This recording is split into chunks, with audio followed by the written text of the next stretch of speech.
My name is Richard C. Wilson. I'm the founder of the Family Office Club and billionaires.com. And I am honored to have with me here today Tim Draper, who's a founder of Draper Associates, DFJ, and Draper Venture Network. He also has his own show, Meet the Drapers. Tim helped fund Tesla, SpaceX, Box, Carta, and over 15 other unicorns, importantly, at the seed stage. Nowadays, anybody can invest in a secondary, and they could have invested yesterday in SpaceX and claim they funded it. Doesn't mean as much as the seed stage, obviously. He's invested in over 50 crypto companies, including Coinbase. And for those people my age or older, his strategies were instrumental in helping Hotmail and Skype go viral. Worth Magazine has called Tim one of the top 100 most powerful people in finance. He's a huge supporter of entrepreneurs globally, and we're honored now to have him here for a live exclusive interview for billionaires.com as part of our 100 Billionaire interview series.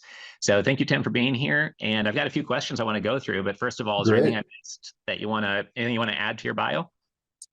Great. Thank you, Richard. Well, I started Draper University of Heroes for entrepreneurs, and we've had 3,500 students through there, and they've started about 900 companies, and 5 are unicorns so far. The people have come from 102 different countries to come.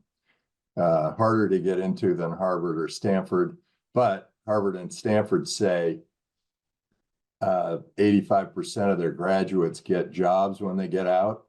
And what we say is our average graduate creates 7 jobs. and our school is only 5 weeks long, and theirs are 4 years. So we only take you for 5 weeks and you create 7 jobs. They take you for 4 years, and 85% of you will get jobs. Wow. Well, I'm sure that Stanford is very proud to have you as an alum. I saw that in your bio as well. So, but that's great. That's great. Congratulations on that. So I've got 3 quick questions I want to go through here just to respect your time here today. The first one is, what was the major turning point or the point of increased momentum, or maybe a strategic choke point you acquired that once you did that thing or that thing happened, everything else kind of surged forward for you? Well, I'd say there were 2, because I started by borrowing from the government through the SBIC program, and that was the money I put to work to start with. And I was on their watch list and their dirt list. And about 5 years later, the IPO window opened up, and I had 5 IPOs. And one was Parametric Technology, which is still now PTC, the largest software company in New England. And it paid for everything. I was able to pay back the government. I was able to, build my business. So that was inflection point number 1.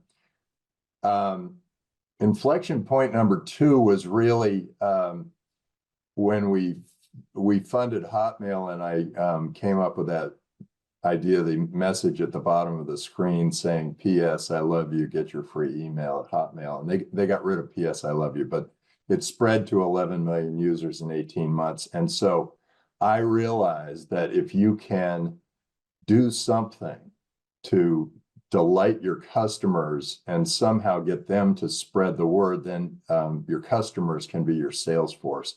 And I think that has helped me along the way. And Hotmail was a big inflection point in my wealth too. And I was able to make quite a bit of money on that. And then maybe the third is when I decided to go build out a network of venture capitalists. And so I went internationally, and I was the first Silicon Valley venture capitalist to go to China. And the first one to invest in something in Eastern Europe. And so we were able to fund Baidu and Skype. And I think that's where suddenly I had extraordinary wealth. So those were probably the inflection points. Great. Awesome. Appreciate you sharing that. What would you say is the most valuable strategy that is worth far more than $1 million that you wish somebody had provided you with early on? Obviously, the Hotmail PS one is one that you already covered, but is there another Mhm. strategy that comes to mind that you just wish you would have heard on an interview just like this? I'm a believer in human endeavor. And I think that strategy of always thinking of how to delight your customer and making your customer into a sales force is probably the most powerful thing in business. And for these family offices, um, I think the moment you start thinking of capital preservation, Mm-hmm. you have already lost. And I think, capital preservation makes no sense. The way you make money is you invest it in human endeavor and you invest it with people who are dedicated to what they do. And this is all they want to do with themselves. And the more complicated investment strategies you hear about, the things that make you go, huh, wait, what? How, where does that go? How does that money go? Are the ones that will lose you the most money. My advice would probably be also maybe interesting for people who have children who want those children to be financially literate. Give them an allowance, not a very big one. Get them to earn money and get them to invest that money in the stock market really early so that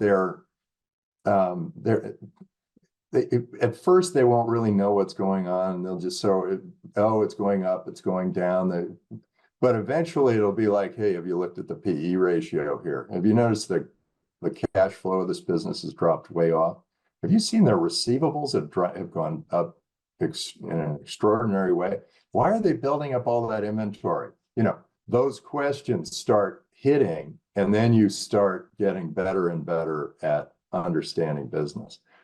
Also, it's good to invest in companies that collect early and pay late. Amazon was brilliant in saying, we're going to, you go ahead and pay for the book, we'll go find it for you and we'll get it to you. And so they got their cash first, then they bought the book. And Elon was also brilliant in doing something similar where it's like you pay $80,000 for the car and then you pay the last 20,000 when you get it. And some of those cars were 2 and 3 years coming. So businesses with cash flows that come early, but entrepreneurs who are starting out, to give something away, think give first rather than take first. It's always a temptation to try to take first. Right. Think give first. And that ends up being really powerful. So I would say those would be my sort of primary strategies as an advisor, both to an investor and to somebody who's running a business. Sure. I love that you are going against capital preservation, since the family office world beats that drum nonstop all the time at every event, right? It makes no sense at all. I mean, you preserve your capital. It's like, I don't know if you notice this, but anything you try to hide, you lose. Right. Anything you try to hold on to, you lose. Right. The things that help you win are things where you sort of go, okay, this is risky, but I'm going to try it, and here's what I'm going to do. Right. Also, I guess for family offices, invest in a future you want. You see something you like, invest in that future. Because even if it doesn't work out, you feel like, okay, I did something cool. Right. Okay, got it. And then if we just rewind 2 minutes there, when you say give, instead of thinking about getting, are you saying, add value to a potential customer, build a relationship, and then monetize that relationship later? Like Gary Vaynerchuk is like a huge proponent of saying stuff like that. Is that what you're getting at? Or are you talking about? Yeah, I found that by giving away more scholarships at Draper University, we got better talent. We got more great entrepreneurs through there. We had more opportunities to invest. I found that when I work with limited partners, investors, I found that doing things for them first would often bring them back whenever I was raising a fund. Right. And I know that Hotmail, just gave it away, and it was the fastest growing consumer product in the history of the world. And eventually they became incredibly valuable as a customer acquisition tool. Right. So Very yeah. Got it. Okay. I've studied Robert Cialdini a lot. He brings up reciprocation, and we talk about that quite a bit at our investor club. So it makes sense. Third question here. What's the number one most costly mistake that either you have made or you see so many investors make, and business owners could easily avoid this mistake if they just took it to heart and heard it from you? It was a failure to act. My business is different from a lot of businesses, but my biggest mistakes were failures to invest. Okay. And that includes into the seed round at Google and Yahoo and Facebook and LinkedIn and Netflix, and all of them were very interesting and on the margin for me. And a lot of the times I just got talked out of it by partners or whoever. And some of the times it was just purely, I didn't get it. And whereas I would not say that the times I invested in companies that didn't work out were really inflection points of any kind, or issues that really seriously affected me. So, the other downside is always if you get into some sort of a legal struggle, that usually ruins your life for as long as it lasts. And the lawyers are making money during that time that it's ruining your life. And so they're saying, yeah, I need billable hours, and they want to spread that as long as they possibly can. And what you want is for it to be over. And so it's always better to incentivize your lawyer, change the model, incentivize your lawyer to settle, to figure it out, to win quickly, to end it quickly, to lose quickly, whatever. Sure. Yeah. Just get it done, because otherwise you just sit there living in fear. It's a horrible, horrible feeling. And fear, as Frank Herbert of Dune says, is the mind killer. And all the decisions I've made based on fear have been huge mistakes. And all the decisions that I've made based on risk or possible opportunity or what if it works, I haven't regretted any of those. They didn't all work out, but I haven't regretted it. Right. And look, when we backed Tesla, there was one guy, his name was Martin Eberhard. Nobody else was there. Elon came later. And we were going after a company that was starting a car company, and there hadn't been a successful car company started for 50 years, and they were capital intensive. It was a huge, huge risk. When we invested in Skype, those were two guys who were in effect outlaws from the US because of the work they did for file sharing at Kazaa. Right. For Hotmail, that was the first product anybody had ever said, we're just going to give it away for free, and we didn't really have a reason to go. And all of those great companies pivoted too. They weren't all, Skype started out as file sharing. I mean, Wi-Fi sharing. Not file sharing. And Hotmail came to us with a whole different idea for showing people helping people with their websites. Right. And they changed the model right there on the spot. And then viral marketing, when I came up with that idea, that pivoted them once again. So Yeah, I think it's that. I think it's avoid fear. Don't make decisions based on fear. Go ahead, use your fear to figure out, what could go wrong, but then always invest for what if it works. Okay. Awesome. That's great. So I know you've been interviewed 500 times, maybe 1,000 plus times. I wonder, what's the smartest question I should be asking you? What do you wish people asked you and they never do that you'd love a chance to share more? Is there anything that comes to mind that you want to end with? I don't know, but my son, on our show, Meet the Drapers, my son asked one of the entrepreneurs, what is your spirit animal? And it put the entrepreneur completely on their heels. And it was like, oh my God, this is hilarious. So if you were to ask me, what is my spirit animal? And then I said to my son, well, mine is either the rhino or the hummingbird. And he said, oh, you can have one on land and one in the air and one in the sea. And so I thought about the sea, and I kind of had to go with dolphin because I'm a big swimmer, ocean swimmer, and I got surrounded by dolphins once. They were having a dolphin stampede. It was something like 300,000 dolphins all going through this one area at once. Wow. And so that's a spirit animal for me. And the rhino has been a big part of my life. I remember I spent, I don't know, I was 20 years old or something. I was traveling around Europe, and in the Berlin Zoo, there was a rhino, and the rhino was able to reach his head over the fence.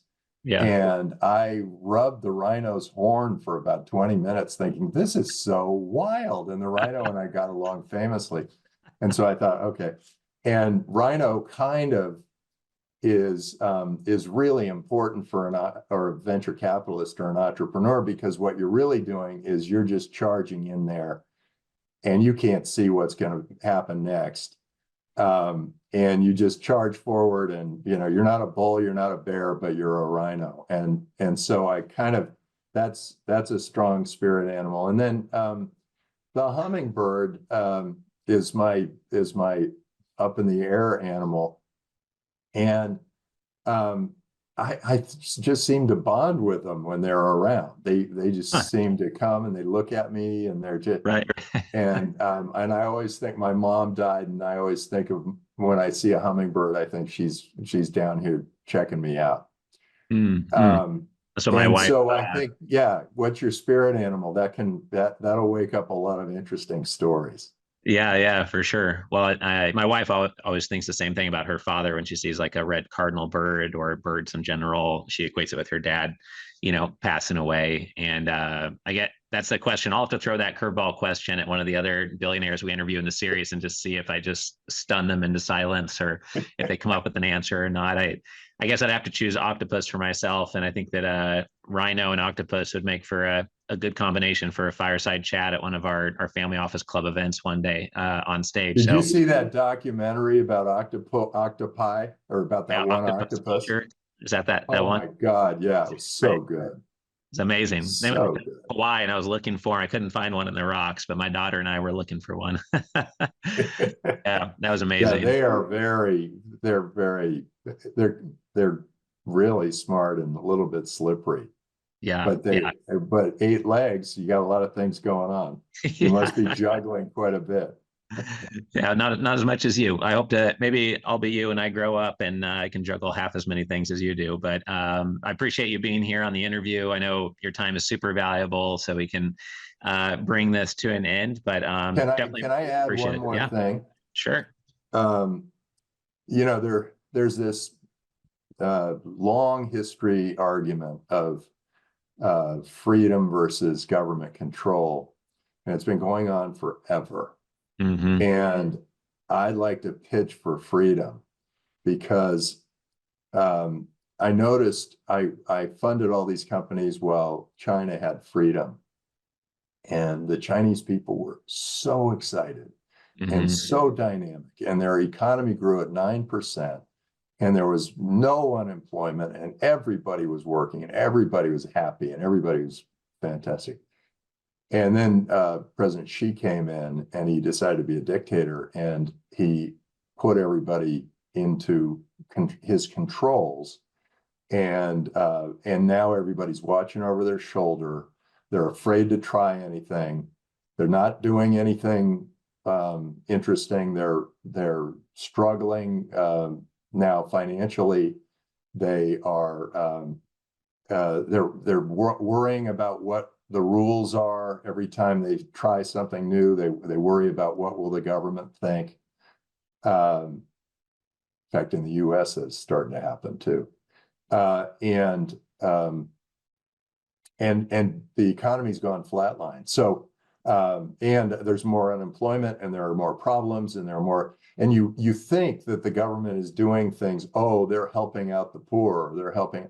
It turns out the freedom helps the poor the most. Right. And it's very hard for people to kind of grok that. But as I go around the world and I get a chance to meet with people from wherever, I found that the leaders who are self-confident enough to set their people free are the greatest leaders in the world. They're the ones who actually grow economies, get people off the streets. Everybody's working, everybody's got a job. And they have a reason to live, and they're having fun, and they're happy, and all of that. And the ones that try to control everybody, I recently was in Cuba. They are afraid to do anything. They can't do anything. And so nothing gets done, and nothing happens. And there's no sense of a customer, and and people are not happy. Right. Anyway, vote Nikki Haley. She's a winner, and she believes in freedom. And these other two, I don't think so. Sure. Sure. Well, if there's another billionaire we interview and they love your kind of American dream, focus and excitement of entrepreneurism, and they want to invest money with you, or somebody wants to try to apply for Draper University, or somebody wants to try to get on Meet the Drapers or read your book, where do they go online to find all of that? Where's the best place I should be sending them? Oh, well, they can go send me an email. I get through all my emails. I'm tim@draper.vc. Okay, great. And then if they just want to kind of watch, I keep everything up on Twitter. So @TimDraper on Twitter. Okay. And if you want to watch Meet the Drapers and some of the other things that we've been up to, drapertv.com or draper.tv, they both work. It's our network. Okay, great. Awesome. Well, I appreciate your time here today. You're very generous with your time and your lengthy answers and multiple answers for one question in some cases. So I really appreciate that. It's going to make the website that much more valuable at billionaires.com, and just appreciate your time. So just let me know whenever you could use anything from me, and I'm looking forward to keeping in touch. Thank you, Tim. Great. Thank you, Richard. Take care.